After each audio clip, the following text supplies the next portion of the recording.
नमस्कार साथियों, कैसे हैं आप।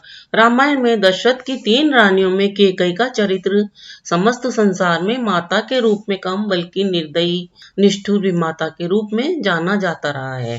वह हमेशा अपने अविवेकी कार्य की वजह से घृणा की पात्रा बनी रही। आज भी भारतीय समाज में कोई भी अपनी पुत्री का नाम कैकेयी नहीं रखना चाहता। यह उसके प्रति घृणा व उपेक्षा का ही प्रतीक है। लेकिन कैकेयी में जहाँ कुटिलता, कठोरता, स्वार्थीपन के दुर्गुण थे, वहीं वह सरलता, सज्जनता, प्रायश्चित के भावों से भरी हुई नारी थी। कैकेयी नरेश की पुत्री थी।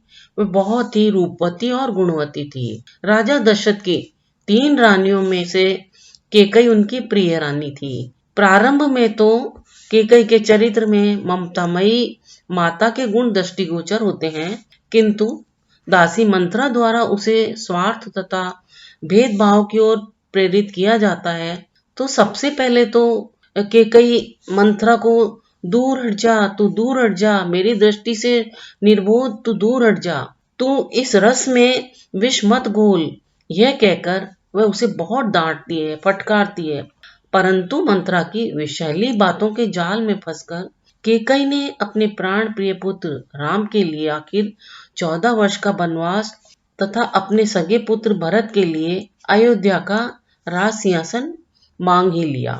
देवासुर संग्राम की बात है, जब राजा दशरथ देवताओं की सहायता करने के लिए देवासुर संग्राम में युद्ध करने के लिए गए, तब उनके साथ युद्ध में जाते समय कैकेयी भी उनके साथ गई थी। युद्ध करते समय जब राजा दशरथ जी के रथ के पहिए की एक कील निकल गई थी, तो कैकेयी ने कील की जगह अपनी उंगली डालकर पहिए को रथ से अलग होने से बचा लिया। कैकेयी की सेवाओं से प्रसन्न होकर एक बार ऋषि दुर्वासा ने शादी से पहले कैकेयी को एक वरदान दिया था कि कैकेयी, तुम्हारा दाहिना हाथ वज्र के समान शक्तिशाली हो जाए। इसी विशेषता के कारण वह रथ के पहियों को रोकने में सक्षम रही और इस तरह राजा दशरथ के जीवन की रक्षा करी।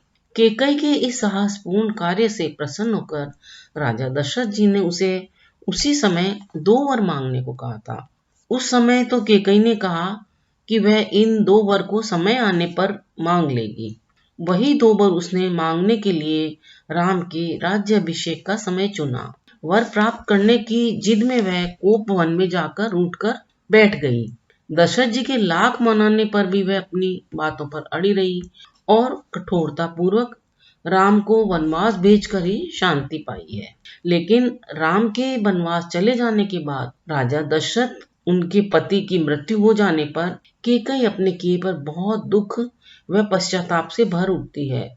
उसके बाद राम जी को चित्रकूट के वन से वापस अयोध्या लौटने के लिए निवेदन करती है। अपने पुत्र भरत से राम को वन भेजने के कृत्य से कई असहनीय वचनों को सहती है। राम जी ने तो फिर भी उसे अपनी माता ही माना था, जबकि कैकेयी की मति खराब होने से उसने राम व अपने पुत्र भरत में भेद किया। कैकेयी अपने इस दुष्ट कर्म के लिए अपने आप को धिक्कारती है। हालांकि जो कुछ भी घटित हुआ वह देव इच्छा के कारण ही हुआ, ताकि राम के हाथों रावण व अन्य राक्षसों का संहार हो सके।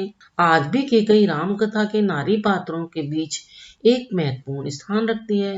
दोस्तों, आपको ये जानकारी कैसी लगी, कमेंट करके हमें अवश्य बताएं। आपके कमेंट से हमारा बहुत उत्साह बढ़ता है। आपको ये जानकारी अच्छी लगी हो तो आगे शेयर करें, वीडियो को सपोर्ट व सब्सक्राइब भी करें। अपना अमूल्य समय देकर वीडियो देखने के लिए आपको बहुत बहुत धन्यवाद।